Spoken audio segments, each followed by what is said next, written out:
Everyone, today we will study about the endomembrane system. ठीक है, endomembrane system के बारे में हम पढ़ेंगे कि how the endomembrane system works और कौन कौन से ऑर्गेनेल्स में इन्वॉल्व है। Like it is written in NCERT that this wait a minute so this many of these are considered together as an endoplasmic system because their functions are coordinated. Endomembrane system include endoplasmic reticulum, Golgi apparatus, lysosomes and vacuoles. जो हमारा endomembrane system है उसमें आता है हमारा endoplasmic reticulum, Golgi apparatus, lysosomes and vacuoles. Why this is called endomebrane system? Because ये coordination में काम करते हैं। Endoplasmic reticulum, Golgi apparatus, lysosomes and vacuoles जो है ये सारे जो है कोऑर्डिनेशन में काम करते हैं। क्या काम करना होता है इनको ये करना, जैसे ये हमारा एंडोप्लाज्मिक रेटिकुलम है, ये टू टाइप का होता है। यू आर नोइंग दिस कि rough endoplasmic reticulum and smooth endoplasmic reticulum. Rough endoplasmic reticulum helps in protein synthesis and smooth endoplasmic reticulum helps in lipid synthesis. तो ये protein synthesis and lipid synthesis हमारा यहाँ हो गया endoplasmic reticulum में। फिर वो पैकेजिंग के लिए आता है गोल्गी apparatus के पास। एज यू ऑल नो कि हम लोग जब कोई भी चीज मैन्युफैक्चर करते हैं तो उसकी पैकेजिंग करते हैं अच्छे से, so that it can be sold. ठीक है, इसको हम बाहर दे सके।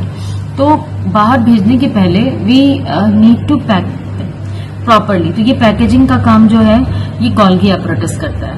एंड देन जो उसको बाहर भेजने का काम है, ट्रांसपोर्टेशन का काम, वो लाइसोसोम्स एंड वैक्यूल्स उसमें हेल्प करते हैं। ठीक है, तो और वैक्यूल्स वैसे भी स्टोरेज का भी काम करता है। So these are the functions which are taking place in proper coordination. ठीक है, तो ये सारे ऑर्गेनेल्स जो हैं these are included in the endomembrane system. ठीक है, अब इसमें हम पढ़ेंगे सबसे पहले एंडोप्लाज्मिक रेटिकुलम के बारे में। First we will go through the NCERT lines, then I will explain you. ठीक है, तो endoplasmic reticulum, what is this? This electron microscopic studies of a eukaryotic cell reveal that the presence of a network or reticulum of tiny tubular structures scattered in the cytoplasm, that is called the endoplasmic reticulum. Hence, ER divides the intracellular space into two distinct compartments, that is the luminal and extraluminal. The ER often shows ribosomes attached to their outer surface. The endoplasmic reticulum bearing ribosomes on their surface is called rough endoplasmic reticulum. In the absence of ribosomes, they appear smooth and are called smooth endoplasmic reticulum. ARIA is frequently observed in the cell, actively involved in protein synthesis. Fine, smooth endoplasmic reticulum is the major site of the synthesis of lipid. ठीक है, so this we have studied about the endoplasmic reticulum कि क्या है। Actually endoplasmic reticulum जो आप यहाँ you can see here in the diagram, यहाँ diagram में दिख रहा है, इसमें ये जो पार्ट है दिस पार्ट, ठीक है, दिस इज कॉल्ड सिस्टर्नी। इसको हम कहते हैं सिस्टर्नी। ये बेसिकली जो एंडोप्लाज्मिक रेटिकुलम है हमारा, इसके कंपोनेंट्स होते हैं। ठीक है, इसके कंपोनेंट्स क्या क्या हैं? Wait a minute, I am showing you. इसके कंपोनेंट्स हैं cisternae and tubules and vesicles। ठीक है, ये सारे इसके कंपोनेंट्स हैं। We will study about this. Wait a minute,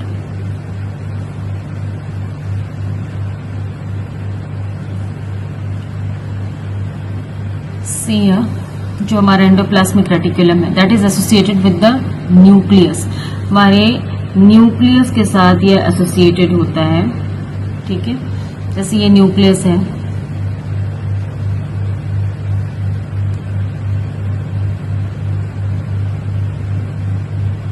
nucleus, ये न्यूक्लियस है सेल का। इसके साथ जो है हमारा एंडोप्लाज्मिक रेटिकुलम जो है like this, it will be associated with it. And इसके साथ ट्यूब्यूल्स भी होते हैं। Tubules, this is the cisternae, ये हमारा सिस्टर्नी हो गया, and this is the tubule attached with it. इसके साथ क्या अटैच्ड होता है? ट्यूब्यूल्स अटैच्ड होते हैं। ठीक है, लाइक दिस। और what is the difference between the cisternae and tubule? ये जो हमारा ट्यूब्यूल है this is associated with cisternae and this is the part of endoplasmic reticulum. तो हमारे एंडोप्लाज्मिक रेटिकुलम के क्या क्या पार्ट है? सिस्टर्नी है, दीज आर अनब्रांच्ड स्ट्रक्चर, ठीक है, ये अनब्रांच स्ट्रक्चर है। Cisternae are unbranch structure attach with the nuclear membrane, ठीक है। एंड टिब्यूल्स क्या है? These are the branched structure, tubules are branched structure and mainly involving lipid synthesis में involve होता है, ठीक है। And the next is, one is the cisternae, the other is tubule and the next is vesicle. vesicles भी होते हैं इसमें। vesicles क्या करता है? vesicle is spherical structure है एंड जो vesicles हैं वो क्या करते हैं? these are helping in the transportation of substances, ठीक है। जो भी चीज बन रही है एंडोप्लाज्मिक रेटिकुलम के ऊपर, वो उसकी ट्रांसपोर्टेशन गोल्गी अपरेटस तक कैसे होगी? With the help of vesicles होगी। तो cisternae are the unbranched structure, ये कैसा है? अनब्रांच्ड है, ठीक है, एसोसिएटेड विथ न्यूक्लियर एनवेलप, ठीक है, न्यूक्लियर मेम्ब्रेन के साथ। यहाँ पे ये हमारा क्या है? न्यूक्लियस है, न्यूक्लियर मेम्ब्रेन के साथ ये सिस्टर्नी एसोसिएटेड है, दिस इज सिस्टर्नी, ठीक है। एंड ये हो गया हमारा tubule and this is the vesicle. इन तीनों के फंक्शन समझ में आए। Cisternae that is the unbranched structure which is associated with the nuclear membrane. अच्छा, ये जो सिस्टर्नी है इसी के ऊपर जो हमारे राइबोसोम्स हैं वो लोकेटेड होते हैं। If it is a rough endoplasmic reticulum तो राइबोसोम्स जो हैं ये सिस्टर्नी के ऊपर लोकेटेड होंगे, ठीक है। और अगर स्मूथ एंडोप्लाज्मिक रेटिकुलम है तो वहां पे ये जो राइबोसोम्स है वो सिस्टर्नी के ऊपर नहीं होते, वहां उस वाले एंडोप्लाज्मिक रेटिकुलम में ज्यादा हमारा टिब्यूल होगा, ठीक है। तो when the ribosomes are absent over cisternae, that is the smooth endoplasmic reticulum. Smooth endoplasmic reticulum ER and rough ER. rough ER किसको बोलते हैं? with ribosomes without ribosomes smooth हो गया, विदाउट राइबोसोम्स, ठीक है। यहां तक क्लियर है। उसके बाद ये तो हमारा स्ट्रक्चर हो गया एंडोप्लाज्मिक रेटिकुलम का। अब हम समझेंगे इसकी फंक्शन क्या है। इसकी फंक्शन क्या है इसको हम समझेंगे। Wait a minute. अब हम समझेंगे इसके functions. Overall function of endoplasmic reticulum की अगर हम बात करें, फंक्शंस ऑफ ईआर, तो ये किस में हेल्प करता है? This is helping in the formation of nuclear membrane, ठीक है, formation of nuclear membrane during telophase में जब सेल डिवीजन का जो टीलोफेज स्टेज होता है तो उसमें वापस से फॉर्म होती है न्यूक्लियर मेम्ब्रेन। तो that formation of nuclear membrane is done with the help of ER, ठीक है, ड्यूरिंग टीलोफेज, ठीक है। और क्या करता है ये अभी एनसीईआरटी में ये लाइन भी लिखी थी, ये सेल के इंट्रासेलुलर स्पेस को divides, intracellular space into two parts. एक हो गया ल्यूमिनल और दूसरा हो गया एक्स्ट्रा ल्यूमिनल, ठीक है। तो ल्यूमिनल मतलब जो एंडोप्लाज्मिक के ल्यूमेन के अंदर की स्पेस है, ठीक है। अंदर की स्पेस को हम ल्यूमिनल कहते हैं। एंडोप्लाज्मिक रेटिकुलम के जो एंडोप्लाज्मिक रेटिकुलम जो बना हुआ है हमारा, उसके अंदर की जो स्पेस है दैट इज द ल्यूमिनल, और एंडोप्लाज्मिक रेटिकुलम के बाहर की जो स्पेस है that is the extra luminal. तो ये सेल की कंपार्टमेंटलाइजेशन में हेल्प करता है, कंपार्टमेंट्स में उसको डिवाइड कर रहा है, ठीक है। तो एक फंक्शन ये हो गया, ये फॉर्मेशन ऑफ न्यूक्लियर मेम्ब्रेन हो गया और divides intracellular space into luminal and extra luminal. और क्या काम करता है? ये सेल प्लेट की फॉर्मेशन करता है, फॉर्मेशन ऑफ सेल प्लेट। और इसका एक और काम है that is the formation of cell plate, ठीक है, फॉर्मेशन ऑफ सेल प्लेट। तो ये इसके फंक्शंस हैं एंडोप्लाज्मिक रेटिकुलम के।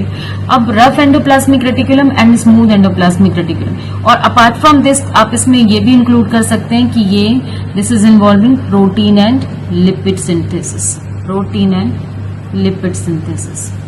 ठीक है, और भी एक फंक्शन है इसका, that is the transportation of substances. ये क्या करता है, ट्रांसपोर्टेशन में हेल्प करता है। Note down this, then I will write some more functions. ये क्या करता है, ट्रांसपोर्टेशन में हेल्प करता है, ट्रांसपोर्टेशन ऑफ सब्सटेंसेस। ठीक है, ट्रांसपोर्टेशन ऑफ सब्सटेंसेस। और क्या करता है ये, ट्रांसपोर्टेशन ऑफ सब्सटेंसेस करता है and it is forming the cytoskeleton. ये सेल को एक मतलब एक फ्रेमवर्क प्रोवाइड करता है। ठीक है, ये एक सेल को, it is providing a framework to cell. ठीक, it is providing a framework to cell. ठीक है, तो ये सारे फंक्शन हो गए एंडोप्लाज्मिक रेटिकुलम के। Now we will study about the rough endoplasmic reticulum. Rough endoplasmic reticulum, rough ER and smooth ER, इन दोनों के फंक्शंस क्या क्या हैं। Smooth ER, first function is protein synthesis. Rough की क्या फंक्शन है, प्रोटीन सिंथेसिस। ठीक है, इसकी क्या है, lipid synthesis.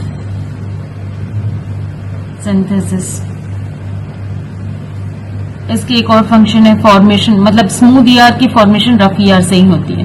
Formation of smooth ER। ठीक है, फॉर्मेशन ऑफ स्मूथ ER करता है ये। एंड स्मूथ एंडोप्लाज्मिक रेटिकुलम और क्या करता है, हमारे जो सेल है उसमें detoxification of drugs.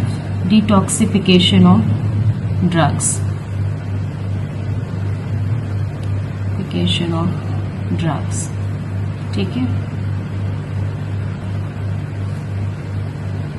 Steroid hormones की फॉर्मेशन करता है, फॉर्मेशन ऑफ स्टीरॉयड हार्मोन्स